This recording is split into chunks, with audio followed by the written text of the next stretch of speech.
আগের মতন গাল গপ্প করলে কিন্তু সিনেমা চলবে না এখন। আজকে 9 বছরের বেশি হয়ে যাচ্ছে তার সাথে আমি ঘর করি। 100% গাইড না পেলে তো থাকতে পারতাম না। না, আমি এটা আসলে বিশ্বাস করি না যে এটা বলিউড মানের সিনেমা এক দেশ থেকে আরেক দেশে রিলিজ হবে, এটা স্বাভাবিক। এই ছবির নাম হচ্ছে নেত্রী, দ্য লিডার। সিনেমা হলে যে সব সময় হিন্দি ছবি চলবে এমন কিন্তু না। ছবিটা রিলিজ তখনই হবে যখন নাকি পরিস্থিতি ভালো হবে, এর আগে ছবি রিলিজটা আসলে করবে না। অভিজ্ঞতা তো অনেক, কারণ তুর্কিতে অলমোস্ট 73 আর্টিস্ট ছিল এই ছবিতে, ফাইটার, ডান্সার, আদার আর্টিস্ট সব মিলিয়ে 73 আর্টিস্ট ছিল।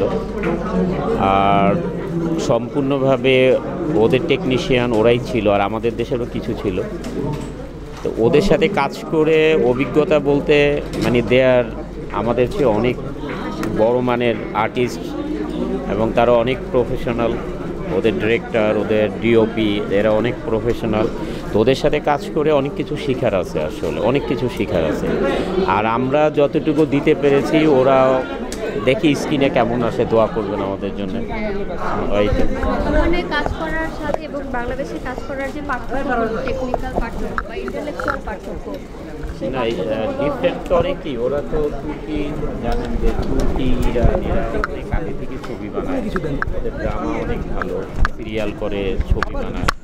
তো ওদের অভিজ্ঞতা, আমাদেরও অভিজ্ঞতা যেটাই আছে, তবে বলবো যে যেই দেশে জন্ম আর যে যেটার সাথে অভ্যস্ত, তো ওরা ওইটা ওদের সাথে ওরা অভ্যস্ত।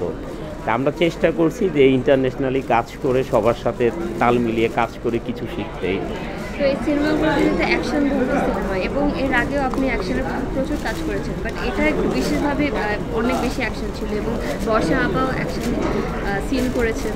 এইটার অ্যাকশনগুলো আসলে মানে ধরেন সাউথ ইন্ডিয়া ওরা এক টাইপের অ্যাকশন করে, মুম্বাইতে আগে এক টাইপের করতে, এখন সাউথ ইন্ডিয়ান ফলো করে।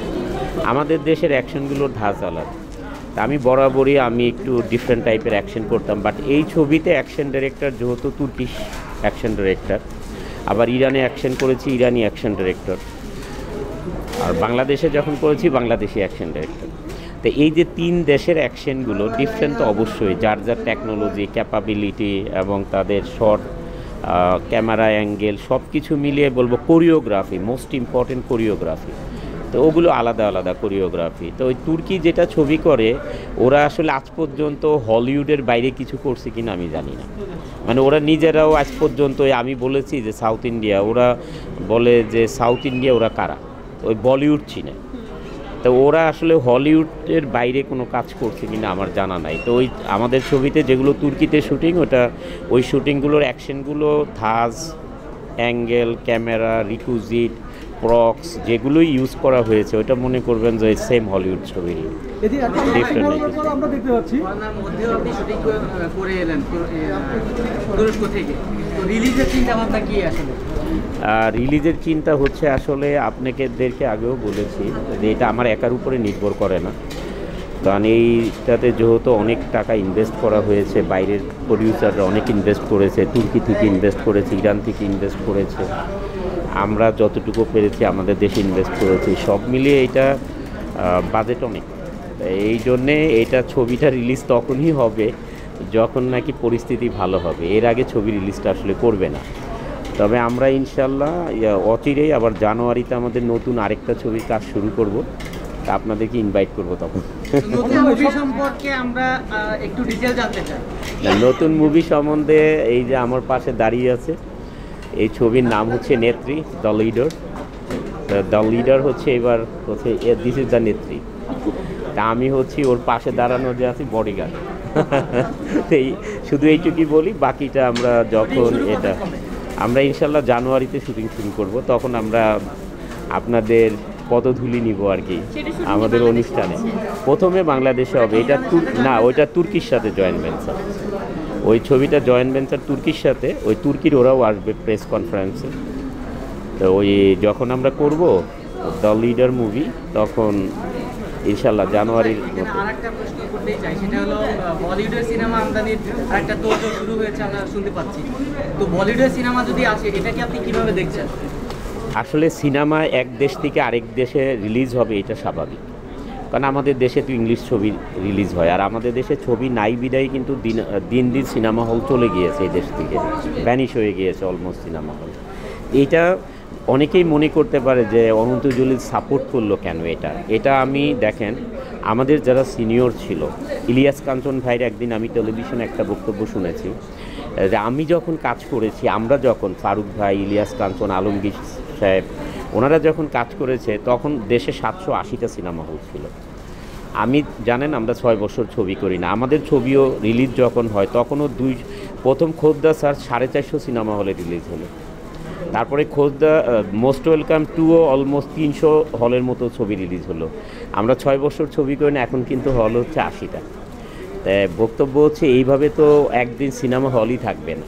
তো সিনেমা হলরা যদি মুভি পায়, যদি বিজনেস হয়, তাহলে তো সিনেমা হল যারা সিনেমা হল ভেঙে ফেলেছে, যদি মুভির বিজনেস হয় তখন তো তারা আবার নতুন করে সিনেমা হল করবে, আর নাহলে এই 80টাও থাকবে না। তো ছবি কোন দেশের থেকে আসবে, ইন্ডিয়া থেকে আসবে না মরক্কো থেকে আসবে, ডাজ নট ম্যাটার হচ্ছে সিনেমা হলে ছবি আসতে হবে। ছবি আসলেই ছবির বিজনেস হবে, আর বিজনেস হলেই সিনেমা হল মালিকরা বিজনেস চালাবে।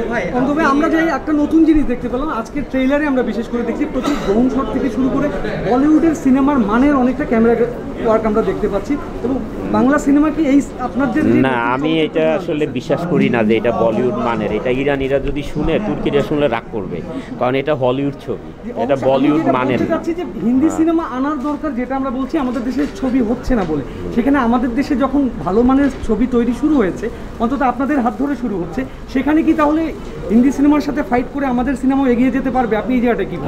আমি যেটা বলি, আমরা তো ধরেন ইনশাল্লাহ ছবি এখন শুরু করলাম আবার, তা আমাদের ছবি তো আপনি ট্রেইলার দেখলেই বুঝতে পারছেন যে অন্য দেশের ছবির সাথে আমাদের দেশের ছবির সমস্যা নেই। আর যখন নাকি যারা প্রডিউসার আছেন এবং যারা আর্টিস্ট আছেন, তারা যদি নিজেদেরকে ওইভাবে করে তৈরি করে যে অন্য ছবির সাথে আমাদের যে তারা যদি নিজেদেরকে এইভাবে তৈরি করে যে অন্য দেশের ছবির সাথে আমাদের ছবির কম্পিটিশন মার্কেটে টিকে থাকতে হবে কম্পিটিশনে, তাহলে ওইভাবে করে তৈরি করবে, নাহলে তো তখন থাকতে পারবে না। আসলে সিনেমা আগের মতন গাল গপ্প করলে কিন্তু সিনেমা চলবে না এখন। এটা আপনার হাতে মোবাইল, আপনার হাতে মনে হয় সারা পৃথিবী এখন। হ্যাঁ, ইউটিউবের মধ্যে দুনিয়ার ছবি, নেটফ্লিক্স, ইউটিউব, কোথায় ছবি নাই এখন। এখন যদি আমরা গাল গপ্প করি যে আমরা অনেক কিছু করছি, আগের দিনে করছি, এখনকার দিনে কি করব, আগামীতে কি করব, এইটা হচ্ছে ইম্পর্টেন্ট।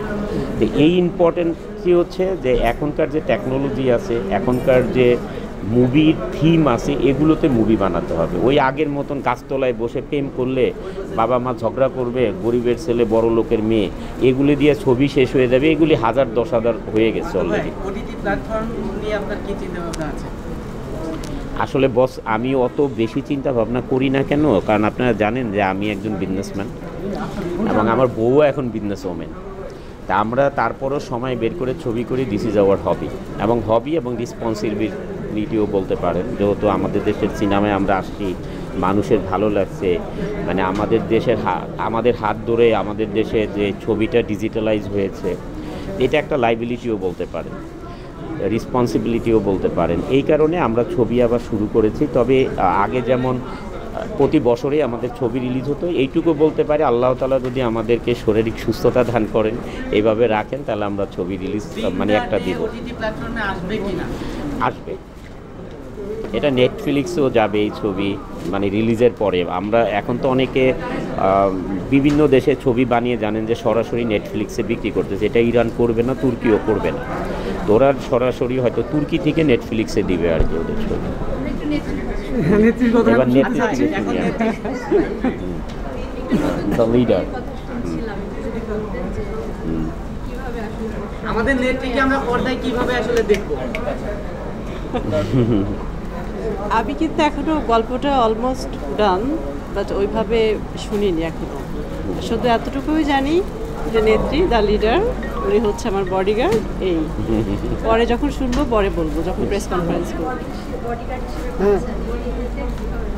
ডেফিনেটলি এটা ভালো লাগছে, কারণ নতুন একটা অভিজ্ঞতা হবে আর এনজয় করবো ওর সাথে। কারণ যে এতদিন তো করলাম পুলিশ অফিসার বা হিরো, অ্যাকশন হিরো, এবার একটু অন্যরকম, আমাকে গার্ড দিবে, আমার মানে নিরাপত্তা তার হাতে।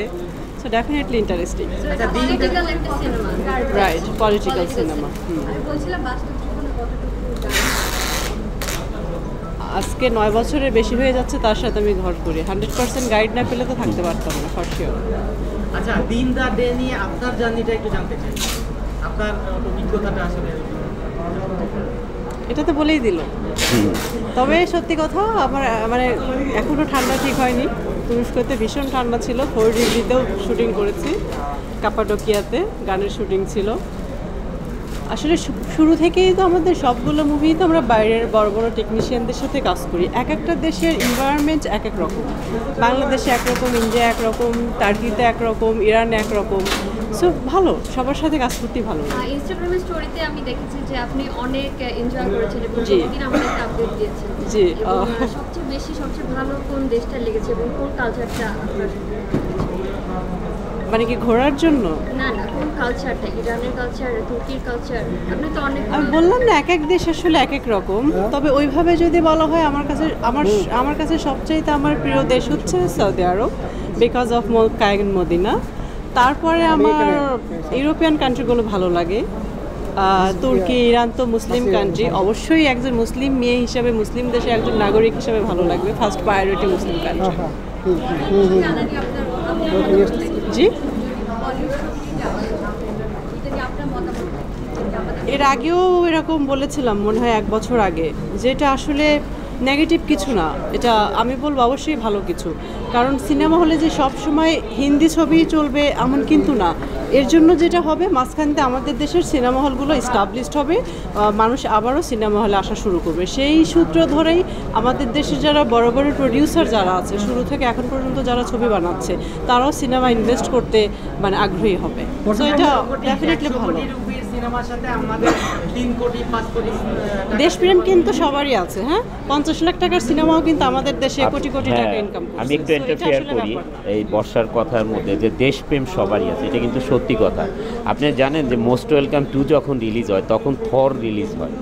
থর কত বড় বাজেটের মুভি, আমেরিকান মুভি, কত বড় বাজেটের এবং কত বড় আর্টিস্ট ওইটাতে কাজ করে না। অথচ যমুনাতে 7টা স্ক্রিনের 5টা স্ক্রিনে চলছে আমাদের ছবি মোস্ট ওয়েলকাম 2, 5টা স্ক্রিনে। এই জন্যে দেশপ্রেম সবারই আছে, যে দেশের জিনিস সবারই ভালো লাগে। 5টা স্ক্রিনে আমাদের ছবি ছিল, একটাতে ছিল হচ্ছে আমাদের দেশের আরেকটা ছবি, আর একটাতে ছিল থর। যখন বসুন্ধরাতে আন্দোলন শুরু করলো স্টুডেন্টরা, যে আমরা টিকিট পাচ্ছি না মোস্ট ওয়েলকাম 2 এর, ওই 2টা স্ক্রিনে দিতে হবে, মোস্ট ওয়েলকাম 2 দিতে হবে, কারণ সিঁড়ি পর্যন্ত লাইন চলে যায়, টিকিট পায় না। তখন কিন্তু দেখা গেছে যে 2টা স্ক্রিনে মোস্ট ওয়েলকাম 2, একটা স্ক্রিনে থর।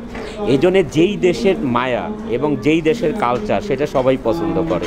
যদি ভালো কিছু করে, বলিউডের ছবি যদি চলে, দেখবেন আমাদের ছবি যখন রিলিজ হবে, ওইটাও দেখবেন 1-2 স্ক্রিনে, আমাদের 4-5টা স্ক্রিনেই চলবে ইনশাল্লাহ, আমি বলতে পারি। কারণ ইন্ডিয়ার কাছে তারা গ্রহণযোগ্যতা বেশি, কিন্তু আমাদের দেশে আমাদের গ্রহণযোগ্যতা বেশি। এই জন্যে দেশপ্রেম সবার আছে, দেশকে সবাই ভালোবাসে। হ্যাঁ, they making very good movie more than us, this is confirm, 100% confirm. But আমরা পিছিয়ে না। আমি তো আর ধরেন আমরা দুজন বলি, আমরা যেই ছবি করবো ওইটা কোনো অংশেই তার চেয়ে তো পিছিয়ে থাকবে না। ওইটার মানুষ কম্পেয়ার ছবি দেখে বেরোয় বলতে হবে, we can count like a 20-20 or 19-20 like that, isn't it? কেউ কাউন্ট করবে না যে এটা 10 আর এটা 20, এটা কাউন্ট করতে পারবে না। তবে আমি আগেও বলেছি, যদি অন্য প্রডিউসার এবং অন্য আর্টিস্টরা ওইভাবে আমার মতো চিন্তা করে, তাহলে বলিউড ছবি আসুক আর হলিউড ছবি তো আছেই। এটা আমার কাছে কোনো একটা মানে তেমন একটা কোনো নেগেটিভ কোনো ধারণা আমার কাছে মনে হচ্ছে না। আরেকটা বর্ষাপুর কাছে একটা প্রশ্ন ছিল, যেটা হলো এতদিন আমরা দেখেছি বেশিরভাগ সময় বাংলা সিনেমা নায়ক কেন্দ্রিক, সেখানে একটা ক্যারেক্টার আসছে যেখানে বলা হচ্ছে যে অন্তত আপনার বডিগার্ড, আপনি নেত্রী এবং মূল নায়িকা কেন্দ্রিক একটা সিনেমা। এই বিবর্তনটাকে আপনি কিভাবে দেখছেন? এর আগে নিঃস্বার্থ ভালোবাসাও তো মনে হয় হিরোইন কেন্দ্রিকই ছিল। আচ্ছা, দেখা যাক। অবশ্যই ভালো লাগছে। আসলে আমি ওকে বলেছিলাম যে একটা এরপর একটা ডিফারেন্ট কিছু করো, যেন মূল চরিত্রটা আমার হয়, আমি যেন ছবিতে লিড দিতে পারি। তো ওকে ঠিক আছে, আমাকে একটু চিন্তা করতে দাও। তারপরে সে 1-2 মাস চিন্তা করলো, খুব বেশি সময় নেয়নি। তারপরে চিন্তা করে এটা করে ফেললো। আর সবসময় আসলে আমরা আশা করি আমাদের দেশের চলচ্চিত্রটাকে যেন অনেক ভালো একটা জায়গায় নিয়ে যেতে পারি পৃথিবীতে। যেখানে আমরা যাব, মানুষ আমাদের ট্রেলারটা যেন ইউটিউবে বা ফোন থেকে দেখাতে পারি যে এটা বাংলাদেশের ফিল্ম। সো এই আর কি। আর যেহেতু তুরস্কের সাথে এটা জয়েন্টলি হতে যাচ্ছে, সো এটা আরেকটা চমক, যেমন দিনদার ইরানের সাথে হচ্ছে। এই অবশ্যই আপু, আরেকটা বিষয় যে বাংলা সিনেমায় কিন্তু একটা সময় নায়িকা সংকট ছিল, আপনারা আসার পর এবং আপনাদের হাত ধরে অনেক নতুন হিরোইনরা এসেছে এবং আপনি অনেকে গ্রুম করেছেন, পেট্রোনাইজ করেছেন জানি। এখন আপনাদের পরবর্তীতে যারা নতুন কাজ করছে তাদের সম্পর্কে আপনার কি মতামত, কেমন করছে? আসলে ভেরি সরি টু সে যে কারা এখন নতুন আছে বা আসবে আমি আসলে ওইভাবে জানি না কারা নতুন আছে এখন কাজ করছে। বাট আমি যখন আসছি, আমার 2-1 বছরের মধ্যে পরে যারা আসছে তারা তো ভালোই করতেছে, আই গেস, খারাপ না। আর নতুন যারা আছে বা করতেছে অবশ্যই সবার জন্য শুভকামনা। আর আমি একটা জিনিস বিশ্বাস করি, সব কিছুতেই আপস অ্যান্ড ডাউন অবশ্যই থাকবে, ভালো খারাপ সময় আমাদের পার করতে হবে। কারণ আমরা তো সবাই মানুষ, আমরা তো কেউ মেশিন না, তাই না? সুখ দুঃখ, মান অভিমান, ভালো খারাপ সব কিছু নিয়ে আমাদের বাঁচতে হবে। তো আমি বিশ্বাস করি যে অবশ্যই বাংলাদেশের সিনেমা একসময় ভালো একটা জায়গায় পৌঁছাবে। ইনশাল্লাহ। ইনশাল্লাহ।